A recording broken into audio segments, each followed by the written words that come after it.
Hoje nós começamos, né, depois da gente ter falado sobre o fim, sobre as coisas relacionadas ao fim, nós estamos propondo, a partir de hoje e durante algumas semanas, a gente falar sobre um tema que é um tema muito atual. E o tema é Entre o Bem e o Mal, em busca da sabedoria num mundo de ambições.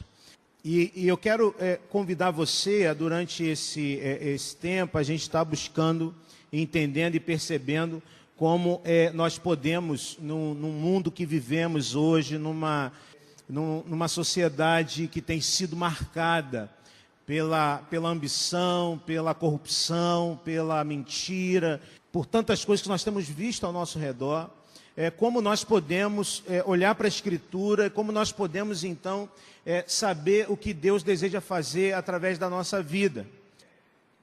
A gente vai usar, durante esse estudo, algumas estratégias. Primeiro, nós vamos utilizar aqui e fazer uma reflexão sobre alguns acontecimentos e alguns diálogos num tempo bem distante, num reino bem distante, no tempo e no espaço da gente, né? E isso tem alguns motivos para a gente falar sobre isso, né? O primeiro motivo nós vamos contar histórias aqui, né?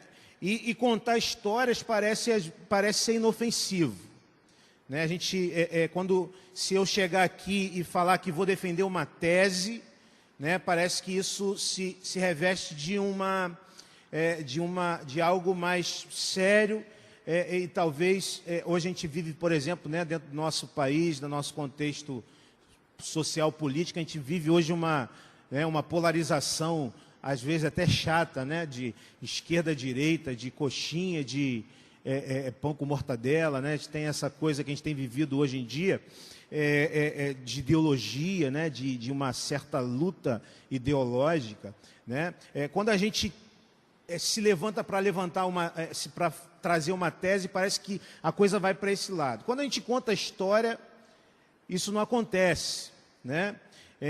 Contar a história, então, de certa maneira inofensivo, mas, por outro lado, contar histórias pode ser também muito subversivo, né? Pode ser muito eficaz no sentido de transmitir ensinamentos e lições. Não é à toa que o próprio Jesus, ele utilizou o tempo todo desse artifício de contar histórias, de trazer através de histórias ensinamentos. Essa estratégia tem um outro motivo, que não é o nosso caso aqui, né, muito, né, que é evitar processo judicial, se a gente falar de coisas atuais, por exemplo, né?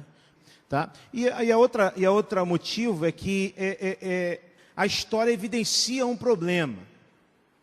E aí, irmãos, eu quero que você faça esse exercício comigo, porque a partir do momento em que eu começar a contar as histórias que nós vamos contar aqui nesse estudo, você vai identificar que o que acontecia há 3.000 anos atrás continua acontecendo hoje.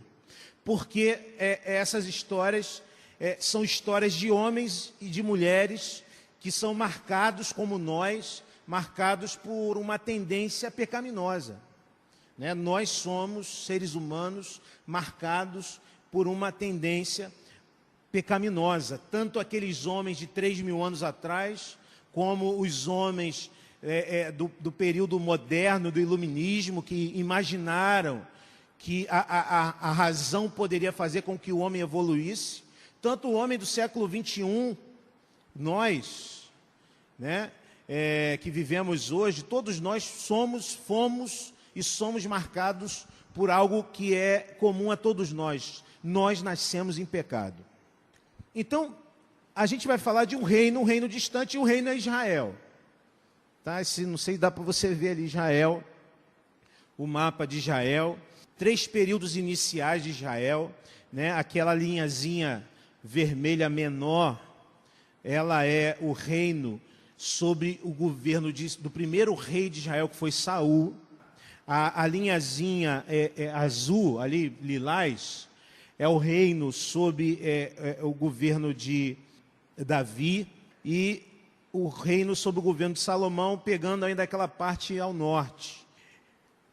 E para a gente entender o que representa essa localização geográfica da nação, é posicionado numa região estratégica, ou seja, essa nação era posicionada numa região que era uma interligação entre importantes nações daquele tempo. Ao norte, nós temos ali o Egito. Se você olhar ao sul, você vai ter a Babilônia, a Síria, a própria Síria. Então, olha só o que acontecia com essa nação, com Israel. Ela era, em tempos de paz, ela era uma importante rota comercial entre as nações mais poderosas. E em tempos de guerra, ela era um local estratégico também para a estratégia de guerra das nações mais poderosas. Israel era um povo menor que estava entre dois, três, quatro nações gigantes, né, gigantescas e muito poderosas. Por isso, sempre foi muito difícil para Israel lidar com essa questão de guerra, né, dessas situações, e sempre esteve na berlinda. Ou seja, Deus não deu uma região tranquila para o seu povo viver. Né, lá viviam as 12 tribos de Israel, a nação era dividida em tribos. Até o reinado de Salomão viviam unidas. Tá? A gente está fazendo olhando a nação de Israel, porque eu quero entrar num contexto histórico particular para a gente poder entrar no nosso tema. Tá? Qual o período do reinado de Israel que a gente vai falar? De qual tempo? O tempo é esse aí, 970 a 930 a.C. Um período de 40 anos, de 970 a 930 a.C. E aí, esse período está relatado nos 11 primeiros capítulos do primeiro livro dos Reis. Tá? Então, olha, dever de casa. Qual o dever de casa para vocês? Lerem os primeiros 11 capítulos do primeiro livro dos Reis. Tá?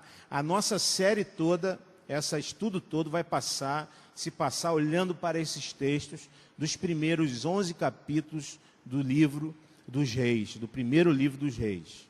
Tá ok? Que é esse período de tempo, 970 a 930 antes de Cristo.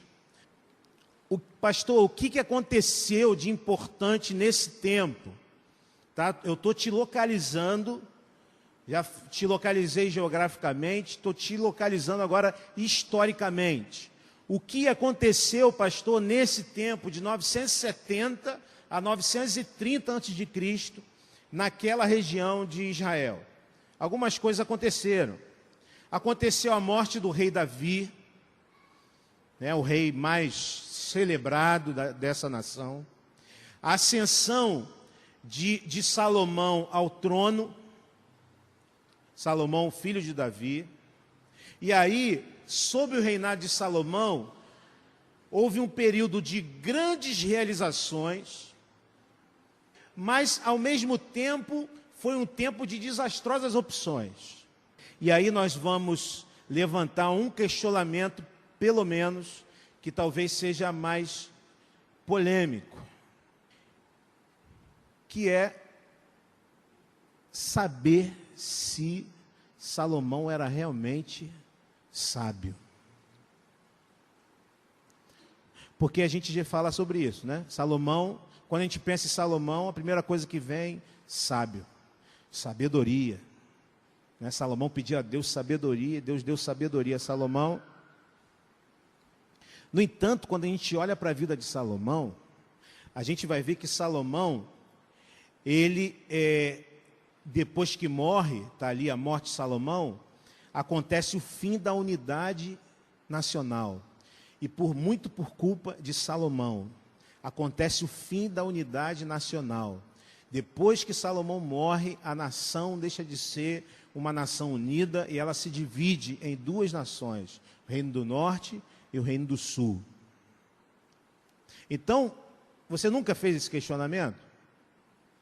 Salomão é o paradigma da sabedoria no Antigo Testamento, mas Salomão é um camarada que faz muita besteira ao ponto de o seu reinado ser marcado, sim, por grandes realizações, mas também por desastrosas opções que levaram o reino à divisão.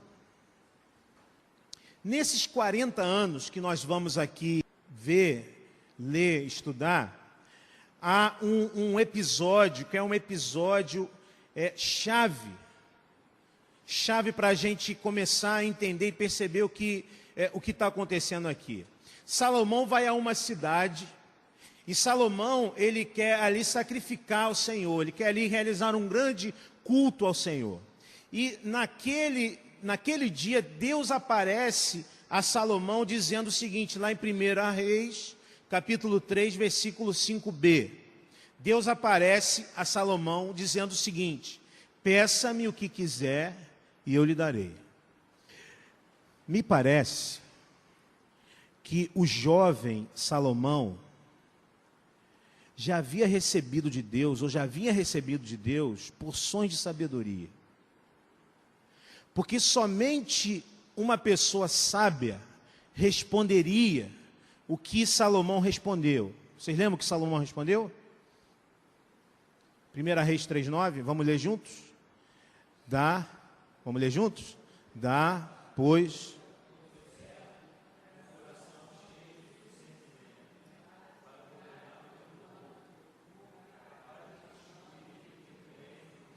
entre o bem e o mal. Chegamos aí no ponto que a gente quer chegar, né? Então, eu queria destacar primeiro duas coisas aqui nesse versículo interessantes para a gente começar a falar e aprofundar um pouco essa questão. A primeira coisa é o seguinte, essa expressão, um coração cheio de discernimento, poderia ser muito bem traduzida na língua original como um coração que escuta. Um coração que escuta. Ou seja, irmãos, ser sábio aqui é sinônimo de ter um coração que escuta. E a primeira lição que a gente recebe aqui é, se você quer ser sábio, você precisa cultivar essa característica, uma característica de ter escuta. Vou falar igual a Gleice, né? Que lá na área dela, ela usa essa expressão, que é uma expressão meio técnica lá, ter escuta. Né? Ou seja, ter a capacidade de escutar, ter a capacidade de falar menos, escutar mais, de não se precipitar no falar. Né? Uma das características do insensato é justamente essa, o insensato ele não consegue ouvir ninguém.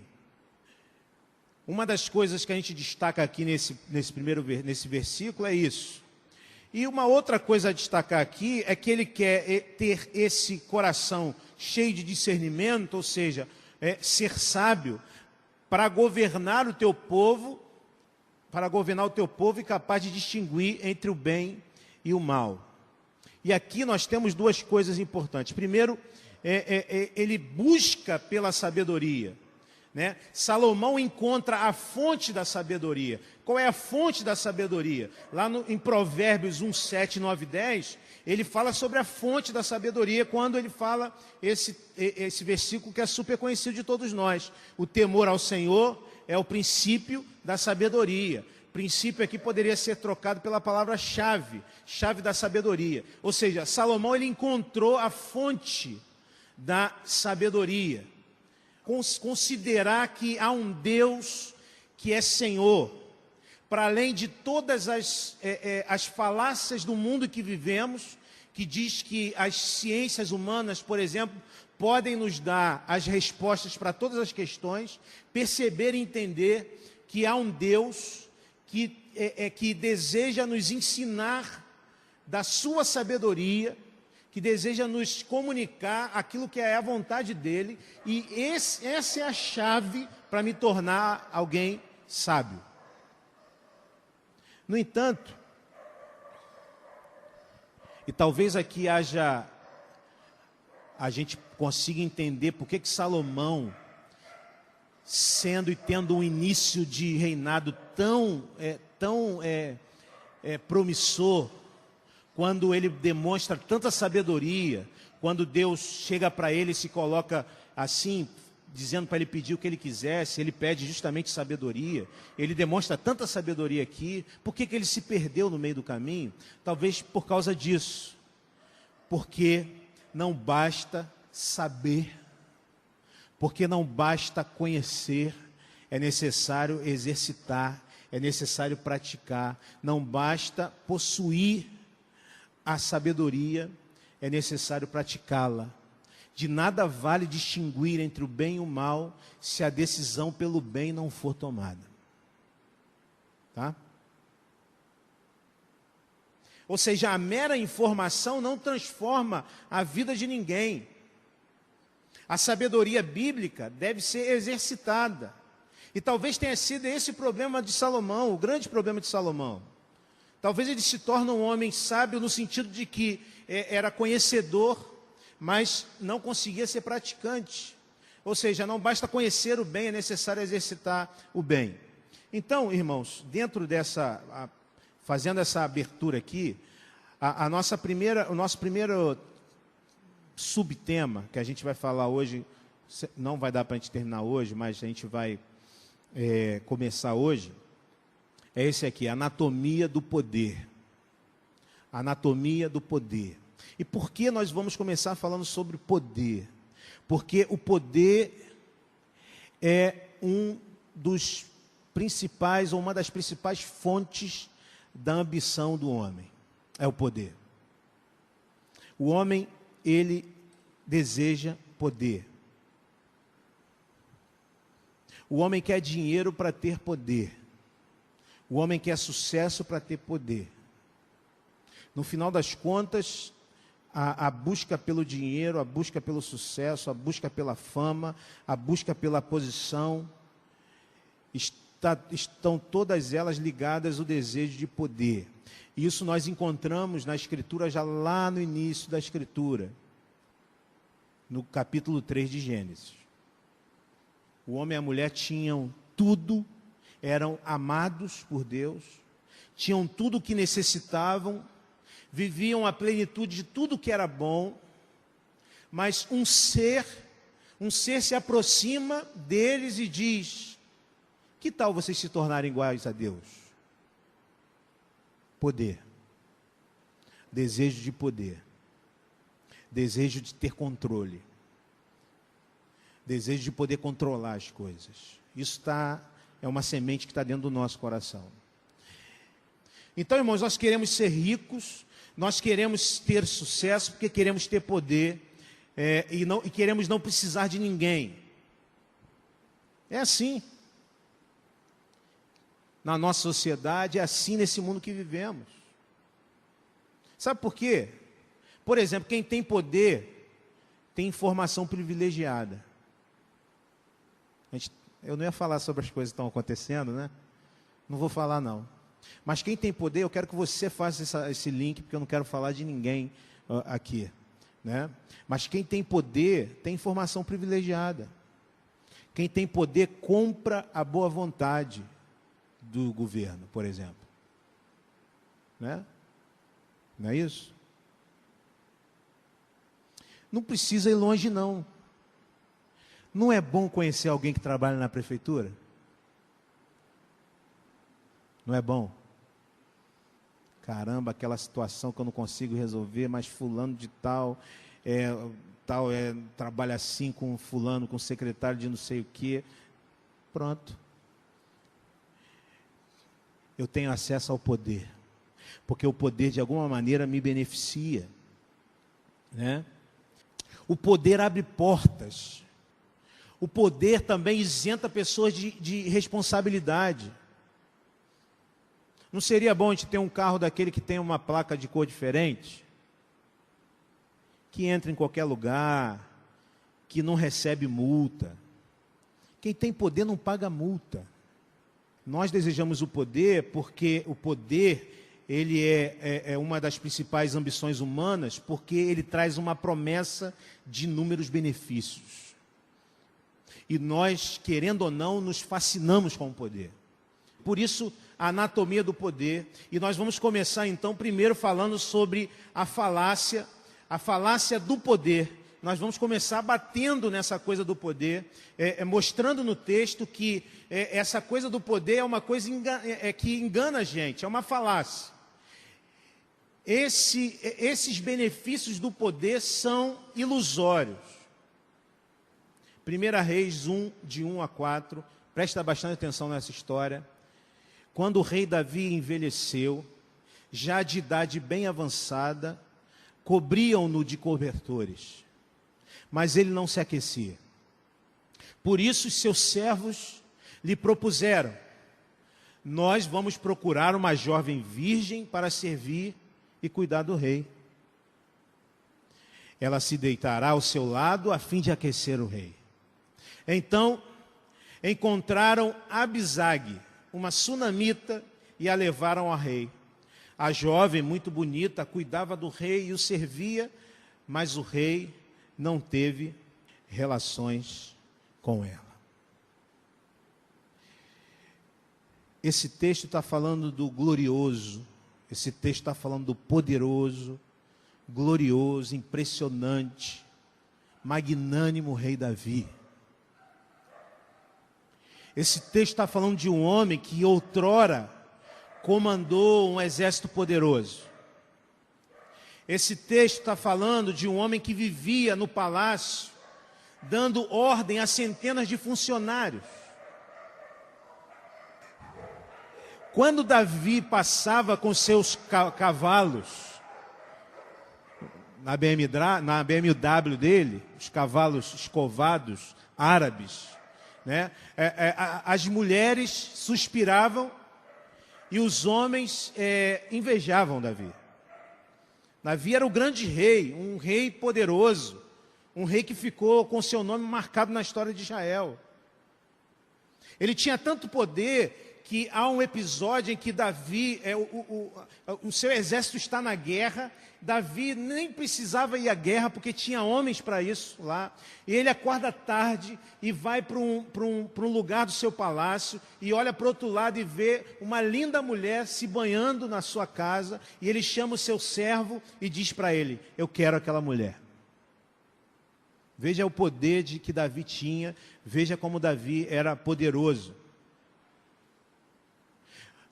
Mas o texto está dizendo aqui que Davi, esse homem cheio de poder, está na cama, esse homem não consegue se aquecer, e esse homem passa por enormes dificuldades. Então, duas coisas importantes aqui: ele é um homem que deteve tanto poder e agora dependia inteiramente de outras pessoas. Depende inteiramente de outras pessoas, dos seus servos.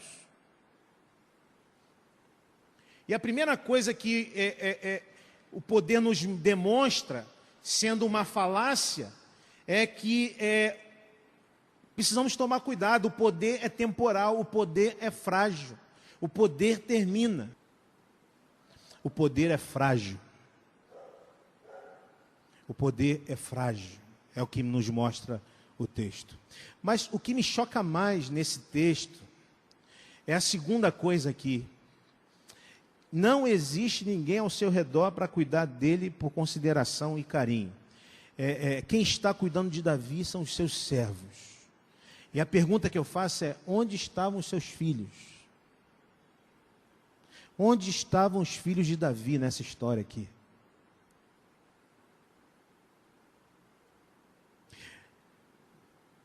Onde estavam as esposas de Davi? Naquele tempo no reino, no Oriente, a poligamia era algo muito, muito vivido, principalmente pelos reis. Onde estão as esposas de Davi?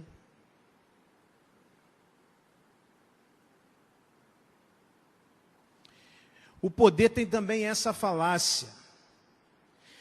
Pessoas que apoiam a sua vida no poder se esquecem que a admiração gerada pelo poder, porque quem tem poder é admirado, a admiração gerada pelo poder não é necessariamente fruto de carinho, de cuidado e de amor. Quando o poder se dissipa, acaba a admiração. Quando o poder se dissipa, acaba tudo. né? Os servos de Davi procuram aqui uma jovem, uma bonita jovem, virgem, né? Para poder, talvez, amenizar a dor, né? Daquele velho rei. Mas esse rei está tão fraco e frágil que ele não consegue ter relações com essa jovem. Do que esse rei precisa, senão do cuidado de uma esposa? Do que esse rei precisa, senão do cuidado, do amor, do carinho dos filhos?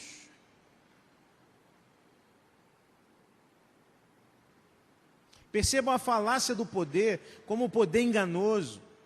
Como Davi agora se vê numa situação difícil. Talvez ele estivesse colhendo os frutos das suas decisões ao longo da vida.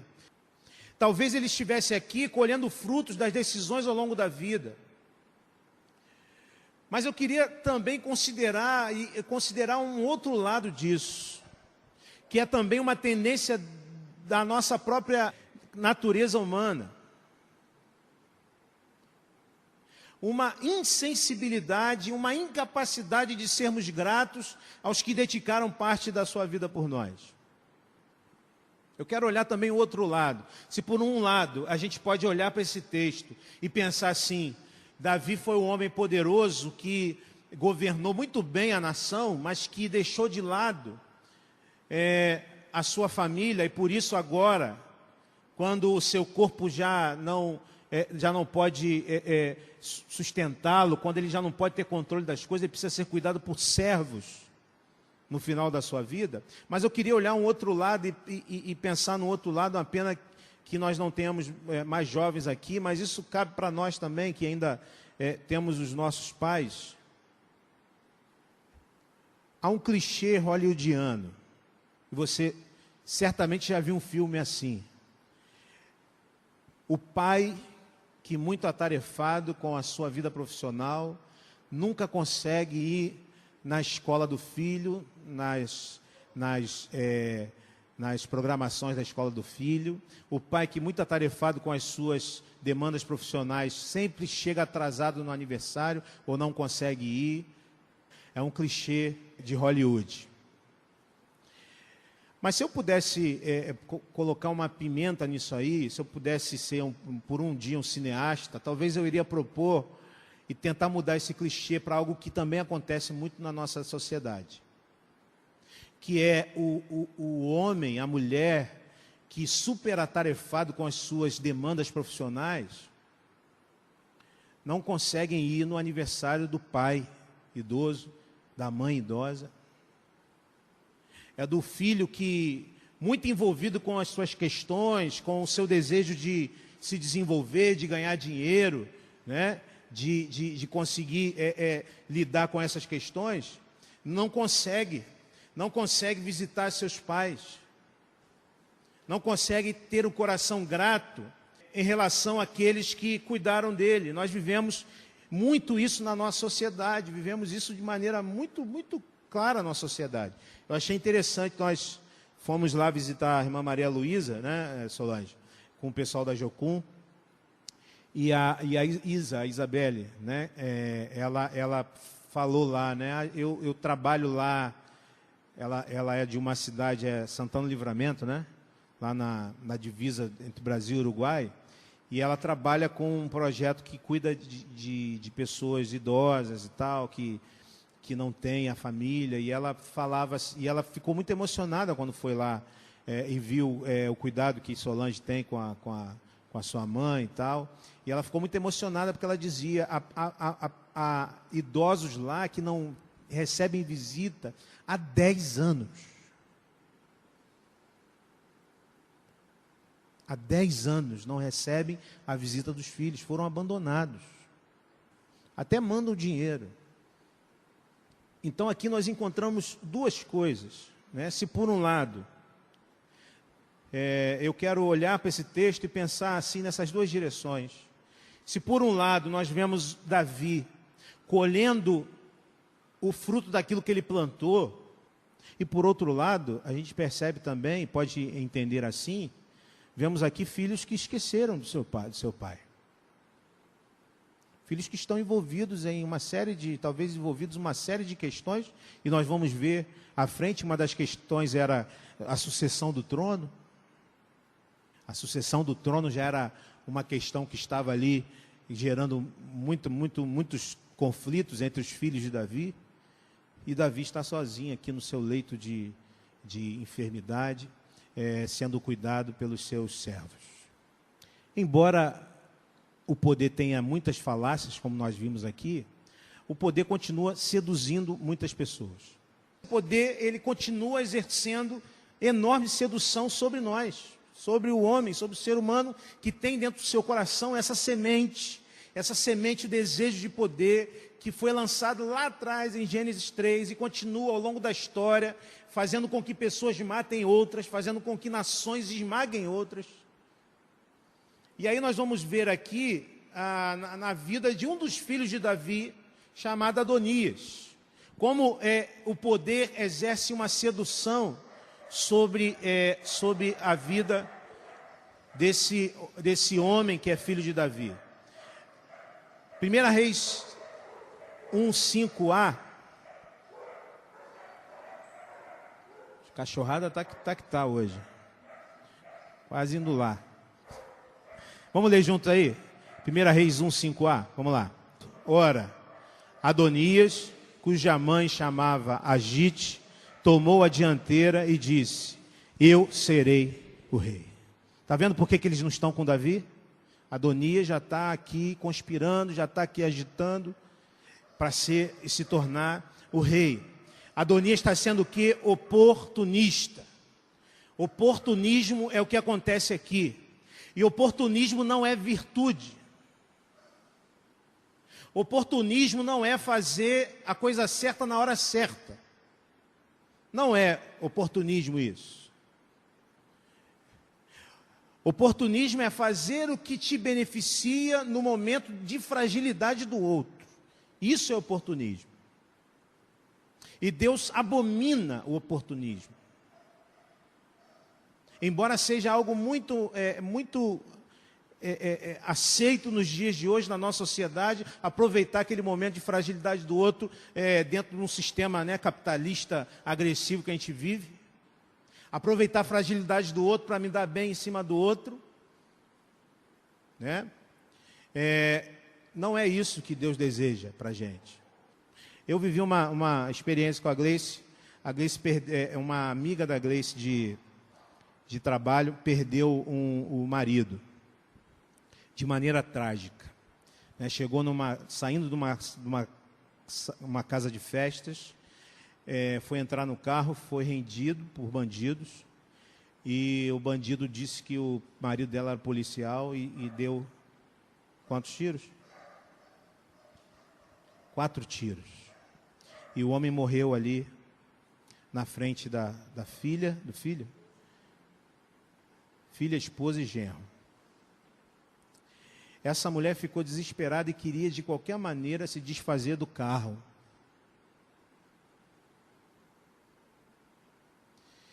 E ela dizia assim para a Gleice: compra o meu carro. Compra o meu carro porque eu não aguento olhar para esse carro e o que você me der eu aceito esse carro aí. Né?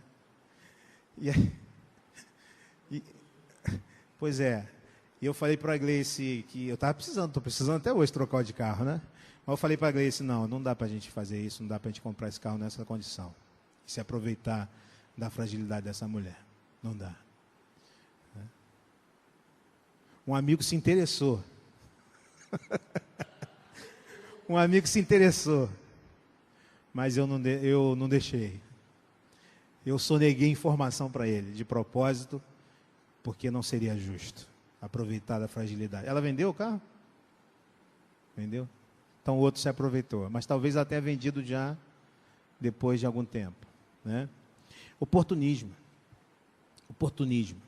Deus não compactua com esse tipo de atitude. 1 Reis 1:6, vamos ler junto de novo? Vamos lá? Para a gente fechar aqui. Seu pai nunca o havia contrariado, nunca lhe perguntava: por que você age assim?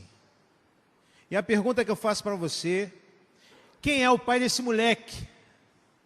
Quem é o pai desse moleque? Vocês não sabem quem é o pai desse moleque? Fala, gente. Davi, né? Adonias, filho de Davi. Quem é o pai desse moleque?